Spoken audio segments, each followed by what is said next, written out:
Tonight's talk and the next 3 nights will be on the 5 aggregates, and I will read certain suttas from the Samyutta Nikaya concerning the 5 aggregates of attachment, and then try to explain it. These 5 aggregates of attachment is one of the very important topics in the Dhamma. Because probably the most important topic in the Dhamma is the 4 Aryan truths, the 4 noble truths. And inside the 4 noble truths, the first truth about suffering, the definition of suffering or dukkha is given as follows. Being born is dukkha, aging is dukkha, dying is dukkha, sorrow, lamentation, pain, grief and despair are dukkha. Association with the dislike is dukkha. Separation from the like is dukkha. Not getting what one wants is dukkha. In brief, the 5 aggregates of attachment are dukkha. So in this definition of dukkha, suffering or unsatisfactoriness of life, it is mentioned that briefly, the 5 aggregates of attachment are dukkha. So if you want to understand dukkha, we should understand the 5 aggregates of attachment. And so, understanding that, we can reduce or eliminate our dukkha. What is these 5 aggregates of attachment? Pali word for it is pancha upadana khandha. Consists of 3 words. Pancha, as some of you would know, is 5. Upadana is attachment. Khandha can be translated as aggregates. So, Pancha upadana khandha can be translated as the 5 aggregates of attachment. And the key word here is attachment. Because of attachment to the 5 aggregates, suffering arises. And why does attachment come about? Because we have a perception of a self, an I, and a mind in the 5 aggregates. And these 5 aggregates are, first one is body, second one is feeling, third one is perception, fourth is volition, the fifth is consciousness. The last 4 can be grouped together as mind, M-I-N-D. And the first one is body. So this basically the 5 aggregates are body and mind. It is not nama rupa, this is body and mind. It is the 5 aggregates that are body and mind. Later, as we read the suttas, we will understand that nama rupa is slightly different. So because of a perception of an I and mind in the 5 aggregates, attachment comes about. And with attachment, suffering comes about. For example, if you hear either in the papers or from your neighbor that somebody's son was killed in an accident, you will probably not grieve because that person you don't consider to be yours or anything to do with your possession.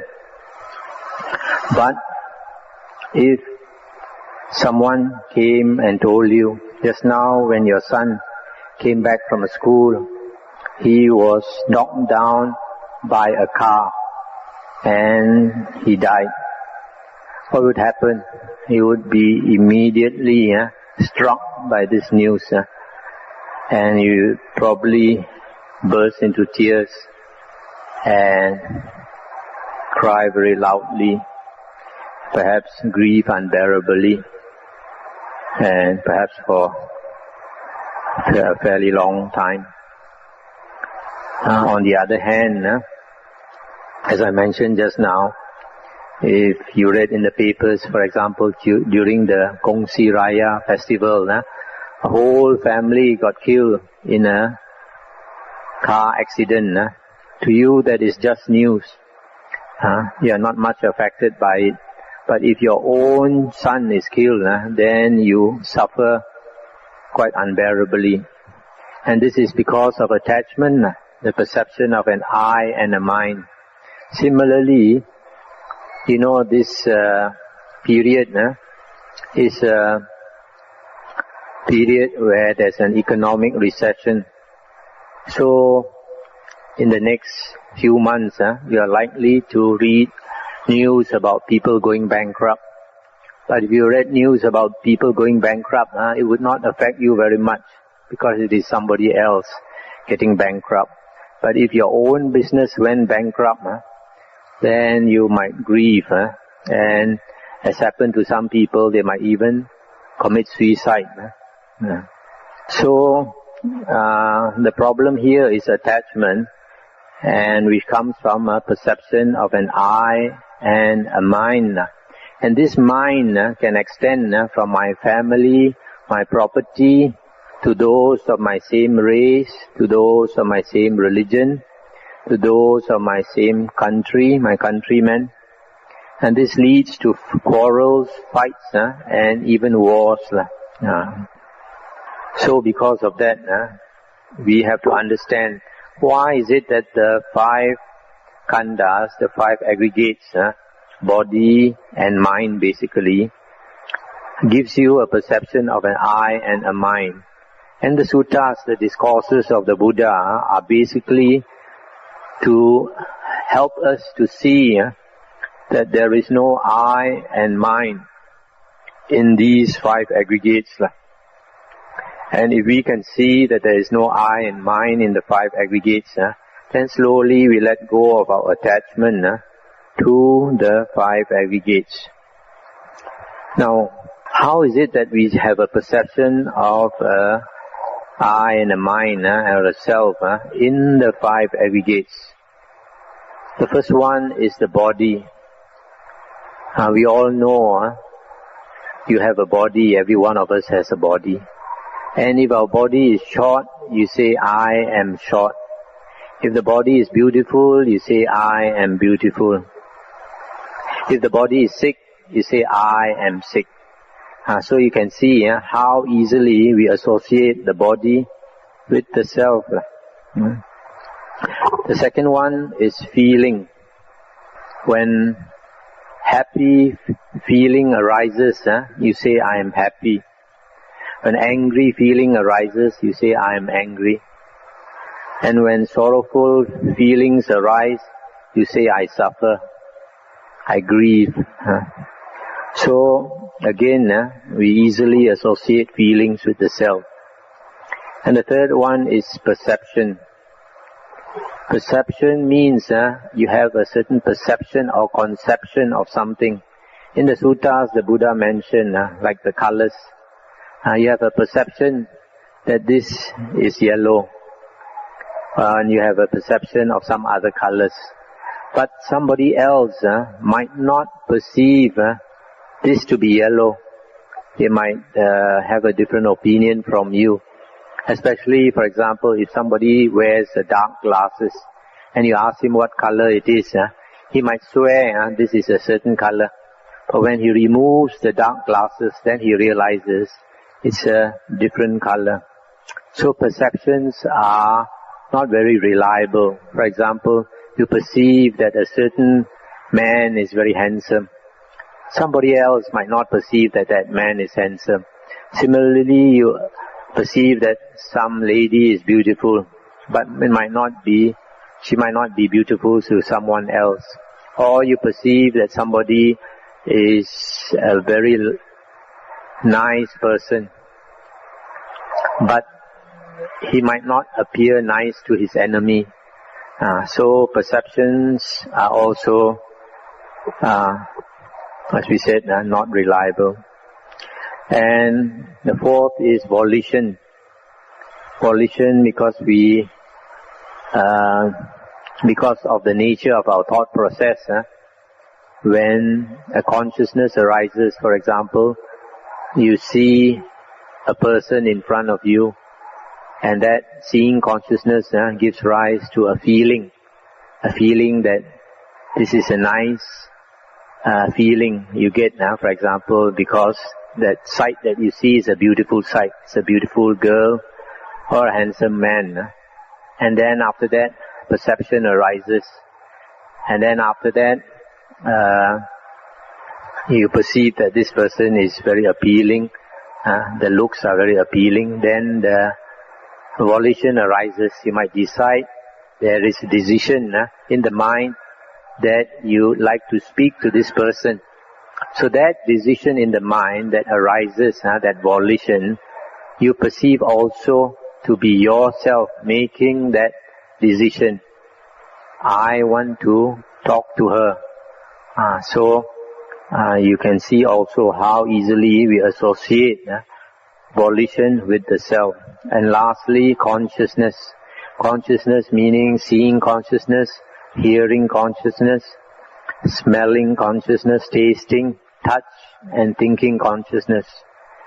And if the sound comes to your ear and you have a good ear, the hearing consciousness arises. And when you pay attention to it, you note the sound. So straight away, you have this perception, or this. Once you have that consciousness of that hearing, you feel that I hear. That I arises with the normal consciousness. So these are the ways in which we associate the 5 aggregates with the I and a mind or the self. Now I'll go into some of the suttas read some of the suttas because it explains more clearly the Buddha's teachings. I feel it is very important always that we refer to the suttas, because the words of the Buddha are always better than any one of us. However well we try to explain the Buddha's teachings, we can never explain them as well as the Buddha. So first we have to rely on the Buddha's words. And only when certain points are not so clear, then we try to clarify the points. That's why I feel it is always best to teach from the suttas. The first sutta I'd like to explain is from the Samyutta Nikaya, sutta number 22.79. Now all these, most of the suttas on the 5 khandhas are found in the 3rd volume of the Samyutta Nikaya. And in the 3rd volume of the Samyutta Nikaya, the first chapter is chapter number 22, the 22nd Samyutta, and it deals with the 5 aggregates. In fact, the 2 most important Nikayas out of the 4 original Nikayas are the Samyutta Nikaya and the Anguttara Nikaya, because there you have most of the discourses of the Buddha. The Samyutta Nikaya amounts to about 2,000, slightly over 2,000 discourses, and the Anguttara Nikaya also amounts to over 2,000 discourses. Now in Samyutta Nikaya 22.79, the Buddha said, "Whatsoever recluses or Brahmins, monks, remember their diverse former lives. In so doing, all of them remember the 5 aggregates of attachment, or one or other of these 5 aggregates." He says, "Of such and such a body was I in time past," says one, "and so remembering, it is body, monks, that he thus remembers. I felt thus and thus," says he, "and in so remembering, it is feeling that he thus remembers. Thus and thus I perceived," says he, "and in so remembering, it is perception that he thus remembers. Thus and thus in conditioning was I," says he, "and in thus remembering, it is the conditioners that he thus remembers. Thus and thus conscious was I," says he, And in so remembering, it is consciousness that he remembers. I'll just stop here for a moment. So here the Buddha is saying that whenever we refer to ourselves in a past life, we always refer to the 5 aggregates, because we always associate these 5 aggregates with yourself, with ourselves. The 4th one here is conditioning. It is the conditioners that he remembers, because the Pali word is sankhara, and sankhara in the suttas can be translated as conditioners. Sometimes some people use the word condition things, but there is another word for conditioned things, and that is sankhata. Sankhata. And sankhara is slightly different. Sankhara is that which conditions something else. All things in the world depend on conditions. They arise and pass away according to conditions. So, for example, A might arise due to certain conditioners. It arises. And after it has arisen, it causes B, for example, to arise later or simultaneously. So A is the conditioner of B, and B is the condition. But then B, even though it is the condition, later it conditions something else, say C. So B becomes the conditioner of C, and later C becomes a conditioner of something else. So in a way, things in the world are conditioners as well as conditioned. But from the suttas, we see that the word conditioner is better translated as the sankhara is better translated as conditioner. And later we can see, as far as the 5 aggregates are concerned, the sankhara is a definite form of conditioner, and that is volition. And that we can see in the sutta later. And the Buddha continues. And why, monks, do you say body? One is affected, monks. That is why body is used. Affected by what? Affected by touch of cold and heat, of hunger and thirst, of gnats, mosquitoes, wind and sun and snakes. One is affected, monks. That is why you say body. I just stop here for a moment. This one, affected, is related to the word body, which is rupa, and affected meaning rupati. So, because the word affected is rupati, so the word rupa comes from the fact that body is affected by conditions. And the Buddha continues, and why, monks, do you say feeling? One feels, monks. That is why feeling is used. Feels what? Feels pleasure and pain. Feels neutral feelings. One feels, monks. That is why the word feeling is used. And why, monks, do you say perception? One perceives, monks. That is why the word perception is used. Perceives what? Perceives blue, green, perceives yellow or red or white. One perceives, monks. That is why the word perception is used. And why, monks, do you say conditioner, sankhara? They condition the conditioned. That, monks, is why they are called the conditioners. And what is the condition that they condition? Body as body is the condition that they condition. Feeling as feeling is the conditioned that they condition. Perception as perception is the conditioned that they condition. Conditioner as conditioner is the conditioned that they condition. That is why the word conditioner, sankhara, is used. And why, monks, do you say consciousness? One is conscious, or one cognizes, monks. Therefore the word consciousness is used. Conscious of what? Of flavors, sour or bitter, acrid or sweet, alkaline or non-alkaline, saline or non-saline. One is conscious, monks. That is why the word consciousness is used.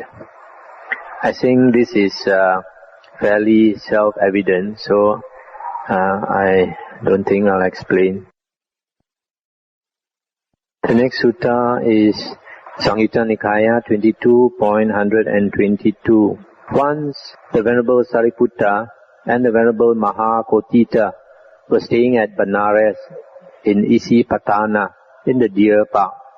Then the Venerable Mahakotita, rising in the evening from his solitude, came to the Venerable Sariputta and thus addressed him. I'll just stop here for a moment.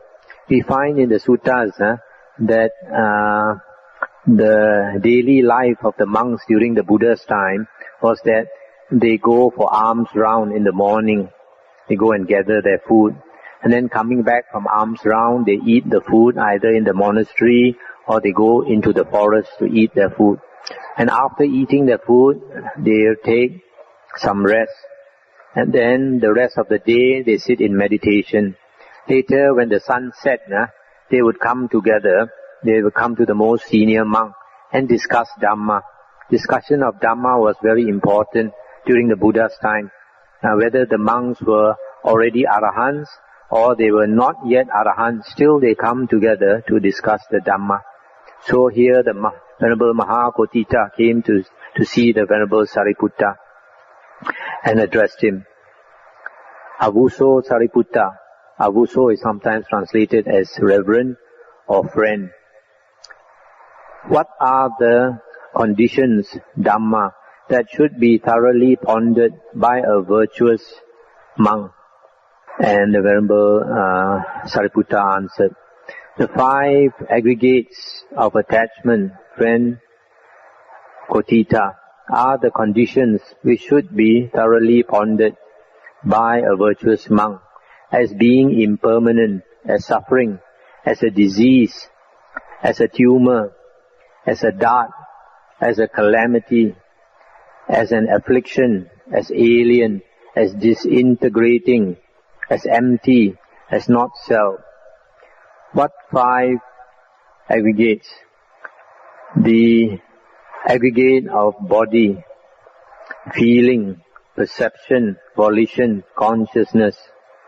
By a virtuous monk, friend Kotita, these 5 aggregates of attachment should be thoroughly pondered.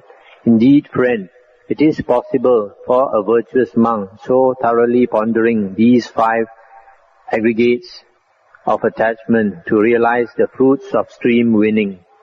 I just stop here for a moment. So, here, Venerable Sariputta is saying that ordinary monk, a Putujana monk, if he contemplates the 5 aggregates of attachment, it is possible for him to realize Sotapanna, stream winning. Now, the Venerable Sariputta said that a monk should contemplate the 5 aggregates with these following characteristics. This is quite important here. As being impermanent, as suffering, as a disease, as a tumor, as a dart, as a calamity, an affliction, as alien, as disintegrating, as empty, as not self. The first one, impermanent. I think you all can know the impermanent nature of the body, of feelings, perception, volition, consciousness.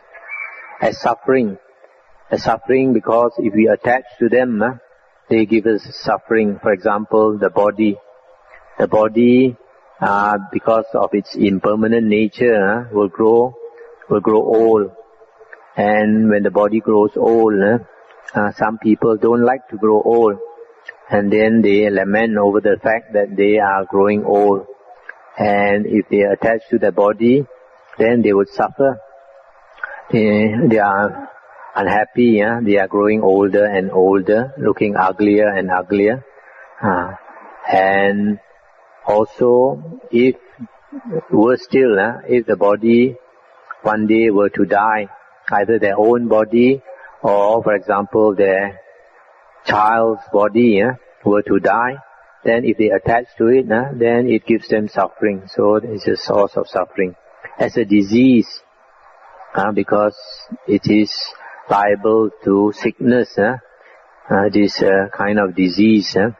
And also, if you have too much attachment, for example, to feelings, if you want to have pleasant feelings, and you are too attached to pleasant feelings, then it is a kind of sickness.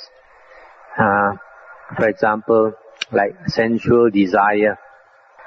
Sensual desire arises because of the pleasure that arises from body. So if you are too much attached to sensual desire, then it is a kind of disease where you try to satisfy this desire, and you go to quite out of your way to try to satisfy this desire. Then it becomes a sickness, a disease. As a tumor or cancer, we don't need a doctor to tell us that we have cancer. All of us have cancer, because any time we can die. We have a very limited lifespan. On the average, we live up to 70. So, since the body is going to die, and we don't even know when it is going to die, it is as though we have cancer. As a dart is like an arrow that pokes you. The 5 aggregates, our body and our mind, gives us suffering. And the body gives you bodily suffering. The mind gives you mental suffering. And some people, if they use their mind too much, they have a lot of mental suffering. That's why, like 2 years ago when I was in Australia, I found a lot of white Australians, they like to meditate. Not that they are interested in Buddhism. At first, they come in because they have a lot of mental suffering, because they use their mind too much. So they want to ease their mental suffering, they want to come and learn meditation. Later, if they make some progress in the meditation, then they become interested in Buddhism. And they come to listen to the Dhamma. And slowly, after listening to the Dhamma, they might say that they have become a Buddhist. So as a calamity, because any time we can pass away, it is a source of suffering. As an affliction, this is like a sickness. As alien, this alien is quite interesting. The Buddha is telling us that the 5 aggregates, the body and the mind, is something like alien, external to us. This we might be able to understand if we meditate, and our mind becomes calmer and calmer and calmer. As our mind becomes calmer and calmer and more tranquil, we go deeper and deeper into our mind. As we go deeper and deeper into our mind, slowly the body begins to fade away. The body begins to fade away from us, and the mind also begins to fade away from us as we go deeper and deeper into ourselves. And slowly the whole world begins to fade away from us. And then we realize that this body and this mind and all this world is as though alien to us, external to us, as we go deeper and deeper into our mind. As disintegrating, as something that is breaking up. We know that the body is breaking up. As empty. Empty, why? There is no essence in the body and the mind. Later you will find some similes for the 5 khandhas that the Buddha gave. And you can see how apt it is. For example, the body is made up of cells. Millions and millions of cells. And these cells are arising and passing away, arising and passing away. No 2 moments is the body the same. And every 7 years, according to scientists, the cells in our body are completely changed every 7 years. So this body that you're carrying about with you now is completely different from the body you were having 7 years ago. Just imagine, this body that you have is completely different from the body you had 7 years ago.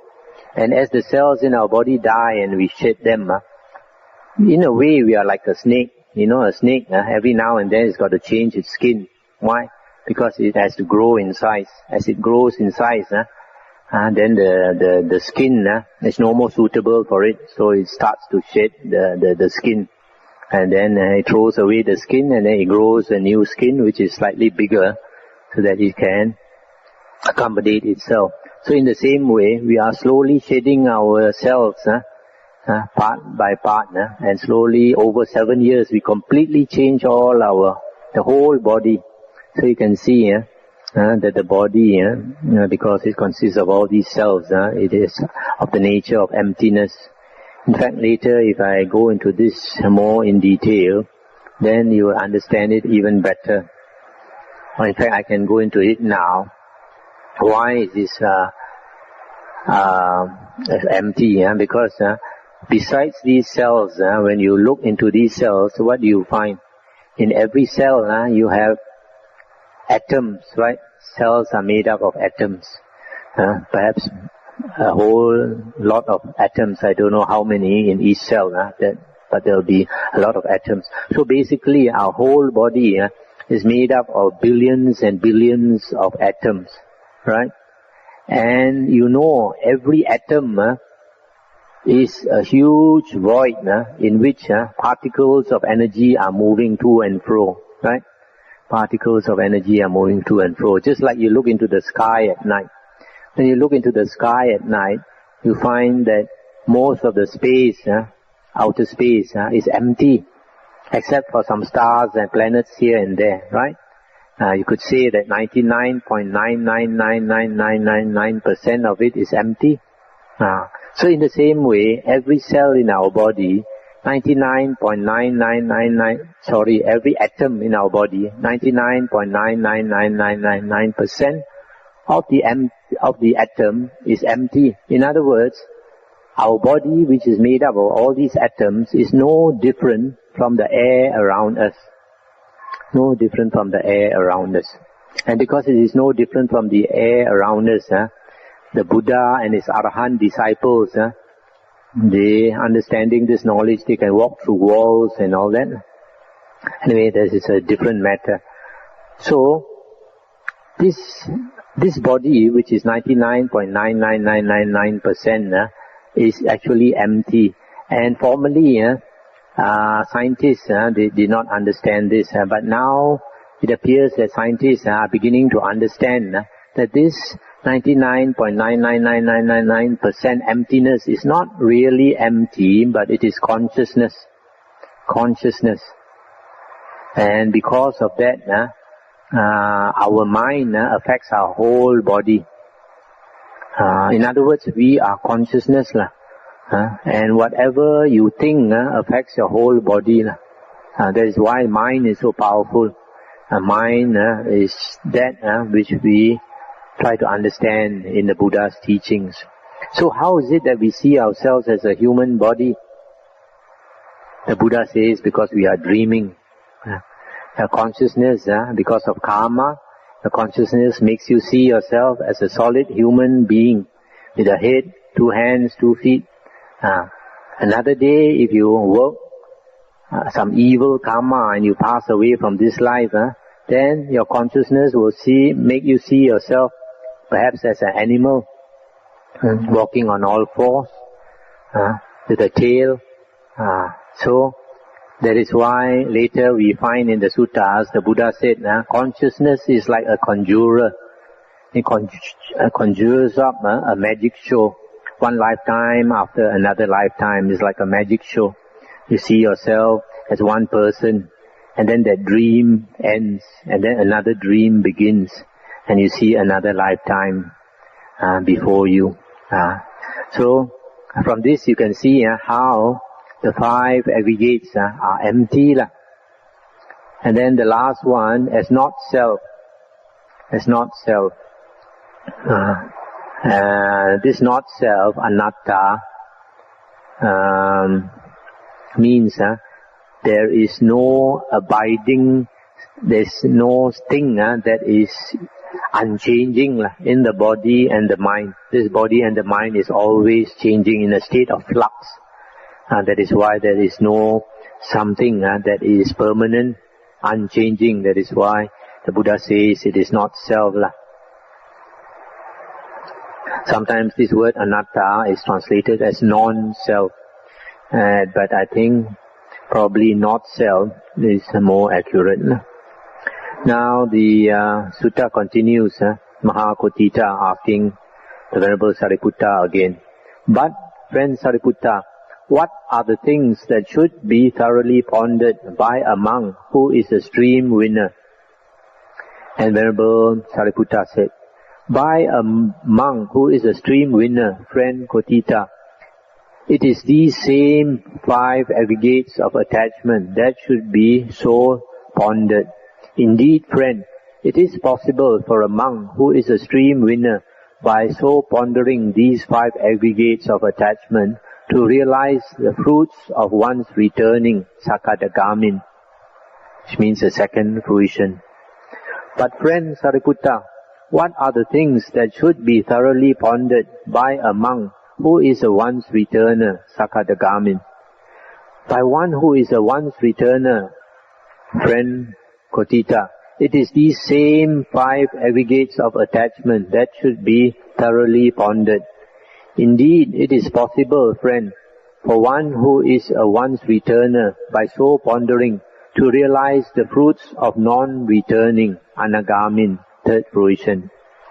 But friend Sariputta, what are the things that should be thoroughly pondered by one who is a non-returner anagamin? And Venerable Sariputta answered, by such a one, friend Kotita, it is these same 5 aggregates of attachment that should be so pondered. It is possible, friend, for a non-returner anagamin, by so pondering, to realize the fruits of arahantship, that is the 4th fruition. But what, friend Sariputta, are the things that should be thoroughly pondered by one who is arahant? By an arahant, friend Kotita, these 5 aggregates of attachment should be thoroughly pondered as being impermanent, as suffering, as a disease, as a tumor, as a dart, as a calamity, as an affliction, as disintegrating, as empty, as not self. For the arahant, friend, there is nothing further to be done, nor is there return to upheaping of what is done. Nevertheless, these things, if practiced and developed, conduce to a happy existence and to self-possession even in this present life. That is the end of the sutta. So, in the last part of the sutta that I've read, the Arahant Sariputta is saying that in the whole sutta, the Arahant Sariputta is saying that if a monk is a Putujana, an ordinary monk, if he contemplates on the 5 aggregates, it is possible he attains the first fruition. And a first fruition monk should also contemplate on the 5 aggregates. And in so doing, he can attain the second fruition, sakadagamin. And a second fruition monk should also ponder on the 5 aggregates, so that he can attain the third fruition. And the third fruition monk should also ponder on the 5 aggregates to attain the 4th fruition, arahanthood. And so you can see how important the 5 aggregates are, so that at every stage of the Aryan path, the person should ponder on these 5 aggregates.